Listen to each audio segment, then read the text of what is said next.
धनशक्तीला जनशक्तीची उत्तरं.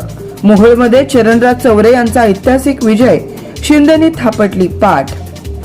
मोहोळ तालुक्यातील पेनूर जिल्हा परिषद गटात शिवसेनेचे जिल्हा प्रमुख चरणराज चौरे यांनी विरोधकांचे सर्व मनसुबे उधळून लावत दणदणीत विजय संपादन केलाय. जिल्ह्यातील बड्या नेत्यांचे आव्हान आणि धनशक्तीचा वापर होऊनही चौरे यांनी मिळवलेल्या या विजयानं राजकीय वर्तुळात सर्वांचं लक्ष वेधून घेतलं. सोलापूरच्या राजकारणात सध्या पेनूर जिल्हा परिषद गटाच्या निकालाची चर्चा आहे. शिवसेनेचे जिल्हा प्रमुख श्री चरणराज चौरे यांच्यासमोर जिल्ह्यातील 2 दिग्गज नेते आणि संपूर्ण विरोधकांनी तगडे आव्हान उभं केलं होतं. साम दाम दंडभेद अशा सर्वच मार्गांचा वापर चौरे यांना रोखण्यासाठी झाला. मात्र पेनूरच्या जनतेनं चौरे यांच्या कार्यावर विश्वास दाखवत त्यांना भरघोस मतांनी निवडून दिलंय.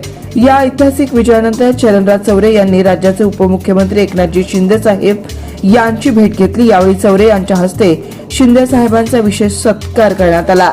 साहेबांनी टाकलेला विश्वास कधीही सार्थ ठरू आणि जनतेच्या सेवेसाठी सदैव तत्पर राहू असं वचन यावेळी चौरे यांनी दिलंय. यावेळी सोलापूर जिल्ह्यातील शिवसेनेचे अनेक प्रमुख पदाधिकारी उपस्थित होते. जनशक्तीचा विजय, 2 बड्या नेत्यांच्या आव्हानावर मात, निष्ठेची पावती, एकनाथ शिंदे यांच्या नेतृत्वावर जनतेचा शिक्कामोर्तब, विकासाचा शब्द, आगामी काळात पेनूर गटात विकासाची गती दुप्पट करण्याचा निर्धार. चरणराज चौरे यांच्या या विजयामुळे सोलापूर जिल्ह्यात शिवसेनेची ताकद अधिक मजबूत झाली आहे. जनतेच्या विश्वासाला न्याय देत ते आगामी काळात विकासाची गंगा घरोघरी पोहोचवतील असा विश्वास शिवसैनिकांकडून व्यक्त केला जात आहे.